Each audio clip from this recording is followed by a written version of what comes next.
ತಂಬಾಕು ಮಂಡಳಿಯ ನಿರ್ದೇಶಕರಾದ ಶ್ರೀನಿವಾಸ್ ಅವರ ವಿರುದ್ಧ ಇಲ್ಲಸಲ್ಲದ ಆರೋಪ ಮಾಡಿ ದೂರು ನೀಡಲಾಗಿದೆ.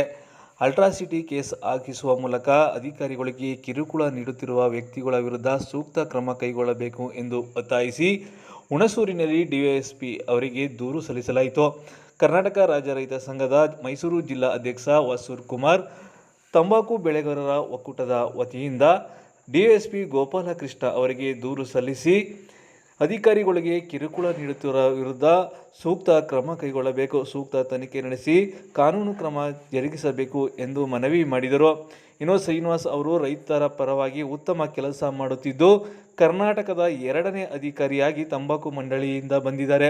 ಅಂತಹವರಿಗೆ ನಾವೆಲ್ಲರೂ ಕೂಡ ಸಹಕರಿಸಬೇಕು. ಆದರೆ ಯಾವುದೇ ವೈಯಕ್ತಿಕ ಕಾರಣಗಳಿಂದಾಗಿ ಅವರ ವಿರುದ್ಧ ಷಡ್ಯಂತ್ರ ನಡೆಯುತ್ತಿದ್ದು, ಇದನ್ನು ಕೂಡಲೇ ತನಿಖೆ ನಡೆಸಿ ಷಡ್ಯಂತ್ರ ನಡೆಸುವವರ ವಿರುದ್ಧ ಸೂಕ್ತ ಕ್ರಮ ಕೈಗೊಳ್ಳಬೇಕು ಎಂದು ಒತ್ತಾಯಿಸಿ ಹುಣಸೂರಿನಲ್ಲಿ ಕರ್ನಾಟಕ ರಾಜ್ಯ ರೈತ ಸಂಘ ಹಾಗೂ ತಂಬಾಕು ಬೆಳೆಗಾರರ ವತಿಯಿಂದ ಹುಣಸೂರು, ಪಿರಿಯಾಪಟ್ಟಣ, ಎಚ್.ಡಿ. ಕೋಟೆ ಹಾಗೂ ಕಗ್ಗುಂಡಿ ತಂಬಾಕು ಮಂಡಳಿಯ ಬೆಳೆಗಾರರು ಆಗಮಿಸಿ ಡಿವೈಎಸ್ಪಿ ಗೋಪಾಲಕೃಷ್ಣ ಅವರಿಗೆ ಮನವಿ ಸಲ್ಲಿಸಿದರು. ಸಹಾಯಕ ಪೊಲೀಸ್ ಅಧೀಕ್ಷಕರ ಕಚೇರಿ ಆವರಣದಲ್ಲಿ ನೆರೆದಿರ್ತಕ್ಕಂಥ ಹುಣಸೂರು, ಎಚ್.ಡಿ. ಕೋಟೆ, ಕೆ.ಆರ್. ನಗರ, ಪಿರಿಯಾಪಟ್ಟಣ ತಾಲೂಕಿನ ಸಮಸ್ತ ಜನತೆಗೆ ದೀಪಾವಳಿ ಹಬ್ಬದ ಶುಭಾಶಯಗಳು ತಿಳಿಸುತ್ತಾ, ಈ ದಿನ ನಾವುಗಳು ಹುಣಸೂರಿಗೆ ಆಗಮಿಸಿ ಉಪ ಅಧೀಕ್ಷಕರ ಕಚೇರಿ ಆವರಣದಲ್ಲಿ ಬಂದು ನಾವು ಏನು ಮನವಿಯನ್ನು ಮಾಡಲಿಕ್ಕೆ ಬಂದಿದ್ದೇವೆ ಅಂದರೆ, ಕರ್ನಾಟಕ ರಾಜ್ಯ ಸರ್ಕಾರದ 1989ರ ಹರಿಜನ ಗಿರಿಜನ ದೌರ್ಜನ್ಯ ತಡೆ ಕಾಯ್ದೆಯ ದುರುಪಯೋಗ ಆಗಬಾರ್ದು ಅನ್ನೋ ಏಕೈಕ ಮನವಿಯೊಂದಿಗೆ ನಾವು ರೈತಾಪಿ ಜನಗಳು ಬಂದಿದ್ದೇವೆ. ಬಂಧುಗಳೇ, ಮುಖ್ಯವಾಗಿ ಏನು ಇತ್ತೀಚೆಗೆ ತಂಬಾಕು ಮಂಡಳಿಗೆ ನೂತನವಾಗಿ ಆಗಮಿಸಿರ್ತಕ್ಕಂಥ ಹರಾಜು ನಿರ್ದೇಶಕರಾದ ಸನ್ಮಾನ್ಯ ಶ್ರೀ ಬಿ.ಸಿ. ಶ್ರೀನಿವಾಸ್ ಅವರು ದಕ್ಷ ಮತ್ತು ಪ್ರಾಮಾಣಿಕ ಅಧಿಕಾರಿಯಾಗಿದ್ದು, ತಂಬಾಕು ಮಂಡಳಿ ಇರ್ತಕ್ಕಂಥ ನ್ಯೂನತೆಗಳು, ಲೋಪದೋಷಗಳನ್ನ ಸರಿಪಡಿಸಿ ಒಂದು ಉತ್ತಮವಾದ ವಾತಾವರಣವನ್ನು ನಿರ್ಮಾಣ ಮಾಡೋದ್ರ ಮುಖಾಂತರ ತಂಬಾಕು ಬೆಳೆಗಾರರಿಗೆ ಯಾವುದೇ ಅನ್ಯಾಯ ಆಗದಂತೆ ಕರ್ತವ್ಯ ನಿಲ್ಲಿಸಿ ಅವರಿಗೆ ಲಾಭದಾಯಕ ಕೃಷಿಯನ್ನು ತಂದುಕೊಡ್ಬೇಕನ್ನೋ ಒಂದು ಧ್ಯೇಯದೊಂದಿಗೆ ಅವರು ಆಗಮಿಸಿ ಹಗಲು ಇರುಳು ಶ್ರಮಿಸ್ತಿದ್ದಾರೆ. ಇಂಥ ಸಂದರ್ಭದಲ್ಲಿ ಕೆಲವು ವೈಯಕ್ತಿಕ ಕಾರಣಗಳಿಗೋಸ್ಕರ ವೈಯಕ್ತಿಕ ಹಿತಾಸಕ್ತಿಯಿಂದಾಗಿ ಕೆಲವರು ಅವರ ವಿರುದ್ಧ ಜಾತಿ ನಿಂದನೆಯ ಕೇಸನ್ನು ದಾಖಲಿಸಲು ಪ್ರಯತ್ನಿಸಿರ್ತಕ್ಕಂಥದ್ದು ವಿಷಾದನೀಯ ಮತ್ತು ಖಂಡನೀಯ. ಹಾಗಾಗಿ ಗೌರವಾನ್ವಿತ ಉಪ ಅಧೀಕ್ಷಕರಾದಂಥ ಹುಣಸೂರು ಉಪವಿಭಾಗದವರು ತಾವು ಕಾನೂನು ರೀತಿಯ ಅವರ ವಿರುದ್ಧ ಕ್ರಮವನ್ನು ಕೈಗೊಂಡು ಮುಂದೆ ಯಾವುದೇ ಥರದಲ್ಲಿ ಈ ದಲಿತ ದೌರ್ಜನ್ಯ ತಡೆನ ಆ ಒಂದು ಕಾನೂನನ್ನು ನೊಂದ ಬಡ ಜನರಿಗೆ ಅದು ಅನುಕೂಲ ಆಗಲಿ ಅಂತೇಳಿ ಅದನ್ನು ಸರ್ಕಾರ ತಂದಿದೆ. ಅದರ ದುರುಪಯೋಗ ಆಗಬಾರ್ದು ಅಂತಕ್ಕಂಥದ್ದು ನಮ್ಮ ಏಕೈಕ ಉದ್ದೇಶ. ಧನ್ಯವಾದಗಳು.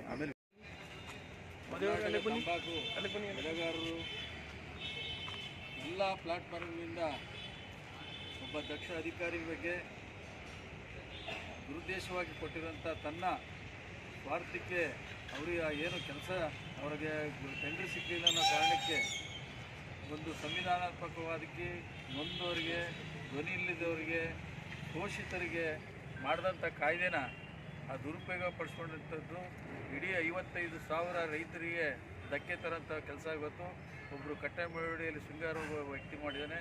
ಅದಕ್ಕಾಗಿ ಇವತ್ತು ಎಲ್ಲ ಪ್ಲಾಟ್ಫಾರ್ಮಿಂದ ರೈತ ಮುಖಂಡರುಗಳು ಇವತ್ತು ಬಂದು 55,000 ಜನರ ಹಿತಕ್ಕೆ ಧಕ್ಕೆ ಆಗಬಾರ್ದು ಅಂತ ಅಧಿಕಾರಿ ಕನ್ನಡಿಗ ಒಬ್ಬ ಬಂದಿರೋನು ಸರಳವಾಗಿ ಪ್ರತಿಯೊಬ್ಬರಿಗೂ ಕೂಡ ಸ್ಪಂದಿಸಂಥ ಅಧಿಕಾರಿ ಬಂದಿರೋರಿಗೆ ಇನ್ನು ಮುಂದೆನೂ ಕೂಡ ಹಲವಾರು ಸುಧಾರಣೆ ತರಬೇಕಾಗಿದೆ ತಂಬಾಕು ಮಂಡಳಿಯಲ್ಲಿ.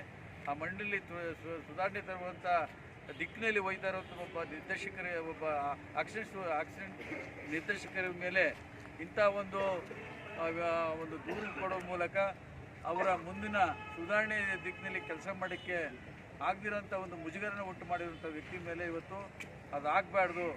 ಇದನ್ನು ಸಂಬಂಧಪಟ್ಟಂಥ ಪೊಲೀಸ್ ಇಲಾಖೆಯಲ್ಲಿ ನಾವು ಮಾತಾಡಬೇಕಾಗ್ತದೆ ಅಂತೇಳಿ ಎಲ್ಲ ಪ್ಲಾಟ್ಫಾರ್ಮಿಂದ ಬಂದು ಇವತ್ತು ಆ ಸಮಸ್ಯೆ ಬಗ್ಗೆ ಮಾತಾಡಿದ್ದಾರೆ. ಅವರಿಗೆಲ್ಲರಿಗೂ ಕೂಡ ತಂಬಾಕು ಬೆಳೆಗಾರರ ಪರವಾಗಿ ಈ ಒಂದು ಧನ್ಯವಾದಗಳನ್ನು ಹೇಳ್ತಾ, ಮತ್ತು ಈ ರೀತಿ ಮುಂದೆಂದೂ ಕೂಡ ಇಲ್ಲಿವರೆಗೆ ಯಾವಾಗಲೂ ಕೂಡ ಈ ರೀತಿ ಆಗಿರಲಿಲ್ಲ. ಮುಂದೆ ಇದು ಮರುಗಳಿಸಬಾರ್ದು. ಯಾಕೆಂದರೆ ದುಡಿಯೋ ವರ್ಗ ಎಲ್ಲರೂ ಕೂಡ ದಲಿತರೆ. ದುಡಿಯೋರು ಯಾರು ಭೂಮಿಯಲ್ಲಿ ಶ್ರಮಿಕರು ಇರ್ತಾರೋ ಅವರೆಲ್ಲರೂ ನಾವು ಜಮೀನುಗಳಲ್ಲಿ ಭೂಮಿಯಲ್ಲಿ ದುಡಿಯೋರು ಶ್ರಮಿಕರು ದುಡಿಯುವಂಥ ಒಂದು ತಂಬಾಕು ಇದರಲ್ಲಿ ನಾವು ಹಲವಾರು ಸಮಸ್ಯೆಗಳನ್ನ ಎದುರಿಸಬೇಕಾಗಿದೆ. ನಮಗೆ ಇವತ್ತುವರೆಗೂ ಕೂಡ ನ್ಯಾಯಯುತವಾದ ಬೆಲೆ ಸಿಕ್ಕಿದೆ, ವೈಜ್ಞಾನಿಕ ಬೆಲೆ ಸಿಕ್ಕಿದೆ. ನಮಗೆ ಶೋಷಣೆ ಆದಂಥ ಸಂದರ್ಭದಲ್ಲಿ ನಾವುಗಳು ಒಗ್ಗಟ್ಟಿನಿಂದ ಬೆಲೆಗೆ ಹೋರಾಟ ಮಾಡಿದ್ದೀವಿ. ಅದರಿಂದ ಸಫಲತೆಯೂ ಆಗಿರ್ಬೋದು, ಆಗದೇ ಇರ್ಬೋದು. ಆದರೂ ಕೂಡ ಆ ಒಂದು ಸಂಕಷ್ಟದಲ್ಲಿರುವಂಥ ರೈತರಿಗೆ ಒಬ್ಬ ಅಧಿಕಾರಿ ಒಂದು ರೈತರ ಪರವಾಗಿ ಕಾಳಜಿ ಇಟ್ಕೊಂಡಿರೋಂಥ ಒಬ್ಬ ಅಧಿಕಾರಿ ಬಂದಿರೋಂಥ ಸಂದರ್ಭದಲ್ಲಿ ಈ ಥರ ಒಂದು ಮುಜುಗರ ಉಂಟಾಗೋಂಥ ಕೆಲಸ ಆಗಬಾರ್ದು ಅಂತೇಳಿ ಇವತ್ತೆಲ್ಲ ತಂಬಾಕು ಬೆಳೆಗಾರರ ಪರವಾಗಿ ಸಂಬಂಧಪಟ್ಟಂಥ ಅಧಿಕಾರಿಗಳಿಗೆ ಏನು ದೂರು ಕೊಟ್ಟಿದ್ದು ಅವರಿಗೆ ಮನವರಿಕೆ ಮಾಡಿದ್ವಿ. ಮುಂದೆ ಇದು ಆಗಬಾರ್ದು, ತಿಳಿಗೊಳಿಸ್ಬೇಕು. ಮತ್ತು ರೈತರ ಹಿತಕ್ಕೆ ಧಕ್ಕೆ ಆಗದ ರೀತಿ ಎಲ್ಲ ಪ್ಲಾಟ್ಫಾರ್ಮ್ ಮೇಲೆ ರೈತರಿಗೆ ಒಂದು ನ್ಯಾಯ ಸಿಗಬೇಕು ಅಂತ ಈ ಸಂದರ್ಭದಲ್ಲಿ ಹೇಳ್ತಾ, ಈಗ ಚಿಲುವೆ ಅಂತ ಸರ್, ನಮ್ಮ ಪ್ಲಾಟ್ಫಾರ್ಮು 62 ಚಿಲ್ಕುಂದ ಅಲ್ಲಿ ಪರವಾಗಿ ನಮ್ಮ ರೈತರ ಪ್ಲಾಟ್ಫಾರ್ಮಿಂದ ಸುಮಾರು ಜನ ಬಂದಿದ್ದೀವಿ. ಅದೇನು ಈ ಶೃಂಗಾರ ಅನ್ನೋ ಕಟ್ಟಮಳವಡಿಲಿ ನಮಗೆ ಟೆಂಡರ್ ಸಿಗ್ತಿಲ್ಲ ಅಂತ ಕಂಪ್ಲೇಂಟ್ ಕೊಟ್ಟಾನೆ. ಅದು ಉದ್ದೇಶಪೂರ್ವಕವಾಗಿರುವಂಥದ್ದು. ಅದು ಖಂಡನೀಯ. ನಾವೆಲ್ಲರೂ ಎಲ್ಲರೂ ಖಂಡನೆ ಮಾಡ್ತೀವಿ. ಜೊತೆಗೆ ಏನು ದಕ್ಷ ಅಧಿಕಾರಿ ಅಂತ ಹರಾಜು ನಿರ್ದೇಶಕರಿಗೆ ಏನು ಬಂದವರು ಶ್ರೀನಿವಾಸ ಅಂತ, ಅವರ ಪರವಾಗಿ ನಾವೆಲ್ಲ ಇರ್ತೀವಿ. ರೈತರ ಪರವಾಗಿ ಕೆಲಸ ಕಾರ್ಯ ಮಾಡ್ತಾರೆ. ಅವ್ರ ಮೇಲೆ ಯಾವುದೇ ಥರದ ಕಂಪ್ಲೇಂಟ್ ಆಗಲಿ, ಕೇಸ್ ಆಗಲಿ ಹಾಕಬಾರ್ದು ಅಂತ ಇಲ್ಲಿ ಬಂದಿರತಕ್ಕಂಥ ರೈತರನ್ನ ನಿಮ್ಮ ಎಲ್ಲರ ಪರವಾಗಿ ನಾನು ಕೇಳ್ಕೊತೇನೆ. ಕರ್ನಾಟಕದಲ್ಲಿ ಜನ ಬಂದವರು ಅಂದಾಗ ನನಗೆ ಭಾರಿ ಖುಷಿ ಆಯ್ತದೆ, ಹೆಮ್ಮೆ ಆಯ್ತದೆ. ಇಂಥ ಅಧಿಕಾರಿಗಳು ಜೀವನದಲ್ಲಿ ಸಿಕ್ಕಿಲ್ಲ. ಸಿಕ್ಕವರೀಗ ನಮ್ಗೆ ವಯಸ್ಸಾದರೂ ಅಂಥ ಪರಿವರ್ತನೆ ಮಾಡ್ತಾರೆ. ನಮಗೆ ಎಂಥದ್ದು ಬೇಲ್ ಹೊಡ್ಸೋಕ್ಕಾಗಿಲ್ಲ ಅಂತ ಸ್ಥಿತಿಲಿ ಇವ್ರು ಬಂದರು ಅಂತ ಬಾಯಲ್ಲಿ ಹೊಳಿಸಿ ಬೇಲ್ ಮಾರ್ಬಿಟ್ಟು ಕೈ ಕೊಡುವಂಥ ಶಕ್ತಿ ಮಾಡ್ತಾರೆ. ನಮಗೆ ತುಂಬ ಒಳ್ಳೆಯದು ಅಂತ ಹೇಳಿ ನಾನು ಭಾವಿಸ್ತೀನಿ. ಹೆಚ್ಚು ಕಡಿಮೆ 65,000 ರಿಂದ 70,000 ರೈತರಿದ್ದೀವಿ. ಎಲ್ಲೂ ಇಲ್ಲಿ ತನಕ ಅಧಿಕಾರಿಗಳ ಮೇಲೆ ಆಗಲಿ, ನಮ್ಮ ರೈತರಲ್ಲೇ ಆಗಲಿ, ನಾವು ಆ ಜಾತಿ ಈ ಜಾತಿ ಅನ್ನೋದು ಎಲ್ಲೂ ಬಂದಿಲ್ಲ. ನಾವು ರೈತ ಕುಟುಂಬ ಒಂದೇ ರೈತ ಜಾತಿ. ಆದ್ದರಿಂದ ಏನು ನಮ್ಮ ಡೈರೆಕ್ಟರ್ ಇದ್ದಾರೆ ಶ್ರೀನಿವಾಸ್ ಅವ್ರ ಮೇಲೆ ಮಾಡಿರೋವಂಥ ಈ ಅಟ್ರಾಸಿಟಿ ಕಂಪ್ಲೇಂಟ್ ಏನು ಕೊಟ್ಟಿದ್ದಾರೆ, ಅದು ಸತ್ಯಕ್ಕೆ ದೂರವಾದದ್ದು. ಅವರವರ ಸ್ವಂತ ವೈಯಕ್ತಿಕ ವಿಚಾರಕ್ಕೆ ನಿಷ್ಠಾವಂತ ಅಧಿಕಾರಿ ಮೇಲೆ ಈ ಥರ ಸುಳ್ಳು ಆರೋಪ ಮಾಡೋದನ್ನು ನಾವು ಖಂಡಿಸ್ತೀವಿ. ಇದು ಇನ್ನೆಲ್ಲೂ ಯಾವತ್ತೂ ಆಗಬಾರ್ದು. ಹೇಳಿ, ಈಗಾದರೆ ನಮ್ಮ ಮಣ್ಣಿನಲ್ಲಿ ರೈತರಿಗೆ ಎಷ್ಟು ಕಷ್ಟ ಆಗ್ತದೆ. ಇವತ್ತು ರೈತರಿಗೆ ನಮಗೆ ಬೆಳೆದಂಥ ಬೆಳೆಗಳಿಗೆ ಯಾವುದರಲ್ಲೂ ರೇಟ್ ಇಲ್ಲ. ಅಂಥದ್ರಲ್ಲಿ ನಮ್ಮ ಶ್ರೀನಿವಾಸ್ ಅವರು ನಾವು ರೈತರು ಕೇಳಿರೋದಕ್ಕೆ ನಮಗೆ ಈ ಥರ ಸಮಸ್ಯೆ ಆಗ್ತಾಯಿದೆ ಮಣ್ಣಲ್ಲಿ ಅಂತ ನಮ್ಮ ಆವಲ್ನ ಅವ್ರ ಹತ್ರ ಹೇಳಿದಾಗ ಅವರು ನಮಗೆ ಅದಕ್ಕೆ ಸ್ಪಂದಿಸಿದ್ದಾರೆ. ಅದಕ್ಕೆ ನಾವು ಖುಷಿ ಪಡಬೇಕೇ ಹೊರತು ಅಂತ ನಿಷ್ಠಾವಂತ ಅಧಿಕಾರಿ ಮೇಲೆ ಇಲ್ಲ ಸಲ್ಲದಲ್ಲ ಆರೋಪನ ಮಾಡಬಾರ್ದು. ಇದು ಸತ್ಯಕ್ಕೆ ದೂರವಾದ್ದು. ನಾವು ರೈತರು ಯಾವಾಗಲೂ ಒಗ್ಗಟ್ಟಾಗಿ ನಮಗೆ ಆಗಬೇಕಾದಂಥ ಅಧಿಕಾರಿಗಳಿಂದ ಏನು ನಮ್ಗೆ ಅನುಕೂಲ ಆಗಬೇಕು ಅದನ್ನು ಪಡೀಬೇಕು ಅಷ್ಟೇ ಹೊರತು ಅವ್ರಿಗೆ ನೋವನ್ನ ಕೊಟ್ಟು ನಮ್ಮ ರೈತರನ್ನ ಹಳ್ಳಕ್ಕೆ ತಳ್ಳೋವಂಥ ಕೆಲಸ ಯಾರೂ ಮಾಡಬಾರ್ದು. ನೀವು ನಮ್ಮ ಜೊತೆಗೆ ಇದ್ಕೊಂಡು ನಮ್ಮ ರೈತರಿಗೆ ಏನು ಸಹಕಾರ ಬೇಕು, ಸಲಹೆ ಬೇಕು, ಏನು ಅನುಕೂಲ ಆಗಬೇಕು ಅದು ಮಾಡಬೇಕು ಅಂತ ಹೇಳ್ತಾ ನಾವು ರೈತರೆಲ್ಲ ಒಗ್ಗಟ್ಟಾಗಿದ್ದು ಈ ಅಧಿಕಾರಿಗೆ ಯಾವುದೇ ರೀತಿ ತೊಂದರೆ ಆಗದಾಗೆ ನಾವು ನಮ್ಮ ಅಧಿಕಾರಿಗೆ ಸಪೋರ್ಟ್ ಆಗಿರ್ತೀವಿ ಅಂತೇಳಿ ಈ ಮೂಲಕ ಹೇಳ್ತಾ ಇದ್ದೀವಿ. ಇರ್ಬೋದು, ಲೋಯರ್ ಇರ್ಬೋದು, ಎಲ್ಲರಿಗೂ ಮನವಿ ಕೊಡ್ತದೆ. ತನಗೆ ಆಗಂತ ಬೆಳೆದಂತ ನಂತರ ಮಾರಾಟ ಮಾಡುವಂಥ ಆಗು ಹೋಗುಗಳ ಬಗ್ಗೆ ಅವರು ಕಂಪ್ಲೇಂಟ್ ಹೇಳ್ಬೋದು ಸರ್. ಅದನ್ನೆಲ್ಲ ನೋಟ್ ಮಾಡ್ಕೊಳ್ಳಿ. ಅಂಥದ್ರಲ್ಲಿ ಮಾಡೋಂಥ ಸಂದರ್ಭದಲ್ಲಿ ಅವ್ರಿಗೆ ಆಗೋದು ನೋವು ಸರ್.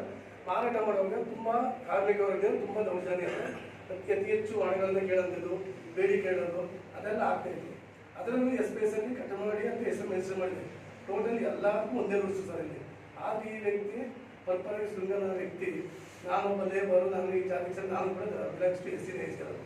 ನಾವು ರೈತರಿದ್ದೀವಿ, ನಾವು 10,000 ರೈತರಿದ್ದೀವಿ, ಟೋಟಲಿ ಮಾಡಿದ್ದೀವಿ, ಯಾವುದೇ ರೀತಿ ಇಲ್ಲ ಅಲ್ಲಿ. ಆದರೆ ಈ ವ್ಯಕ್ತಿ ಮಾಡಿ ರೈತನ ಅನುಕೂಲಕ್ಕೋಸ್ಕರ ಏನು ಇದೆಲ್ಲ ತಡೆಯೋದಕ್ಕೋಸ್ಕರ ರೈತರಿಗೆ ತೊಂದರೆ ಆಗಬಾರ್ದು ಅಂತ ಅವ್ರು ಟ್ರಾನ್ಸ್ಪರೆನ್ಸ್ ಬರಬೇಕಂತ ಆನ್ಲೈನಾಗಿ ಗುತ್ತಿಗೆ ಕರೆದು ಸರ್ ಮ್ಯಾನುವಲ್ ಕರೀತಾ ಇದ್ರು. ಅವ್ರಿಗೆ ವ್ಯಕ್ತಿಗತ ನಿಮಗೂ ಗೊತ್ತಿರುವಾಗ ನಿಮಗೂ ಅನುಭವ ಆಗಿದೆ. HD ಕೋಟೆ, ಹುಣಸೂರು, KR ನಗರ ಮತ್ತು ಬಿಳಿಯಾಪಟ್ಟಣ ನಾವು ಪ್ರತಿಶತ 70% ರೈತರು ಹೊಗೆ ಸೊಪ್ಪು ನಂಬಿರ್ತಕ್ಕಂಥ ಬೆಳೆಗಾರ. ಇದು ಕೇಂದ್ರ ಸರ್ಕಾರದ ವಾಣಿಜ್ಯ ಬೆಳೆ ಹೆಡ್ಕ್ವಾರ್ಟರ್ಸ್ ಗುಂಟೂರಿದೆ. ಕಳೆದ 16 ವರ್ಷಗಳ ನಂತರ ಏನು 1975ರಲ್ಲಿ ಸ್ಥಾಪನೆ ಆದಂಥ ಈ ಹೊಗೆ ಈ ಒಂದು IAS ಅಧಿಕಾರಿ ಪೋಸ್ಟನ್ನು ಕರ್ನಾಟಕಕ್ಕೆ ಸ್ಯಾಂಕ್ಷನ್ ಮಾಡಿದರೆ ಅದು ಬೆಂಗಳೂರು ಹೆಡ್ ಆಫೀಸ್ ಇದೆ. ಅವರ ಪದವಿ ಹರಾಜು ಅಧೀಕ್ಷಕರು, ಆಪ್ಷನ್ ಡೈರೆಕ್ಟರ್ ಅಂತ ಹೇಳಿ ಅವನ್ನ ಕರೀತಾರೆ.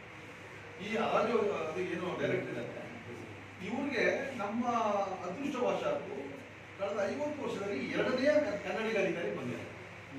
ಹಿಂದೆ ಚಿಕ್ಕಮಗಳೂರು ಇದ್ರು 30 ವರ್ಷದ ತದನಂತರ ಬಂದಿರ್ತಕ್ಕಂಥ BC ಸಿಂಹ.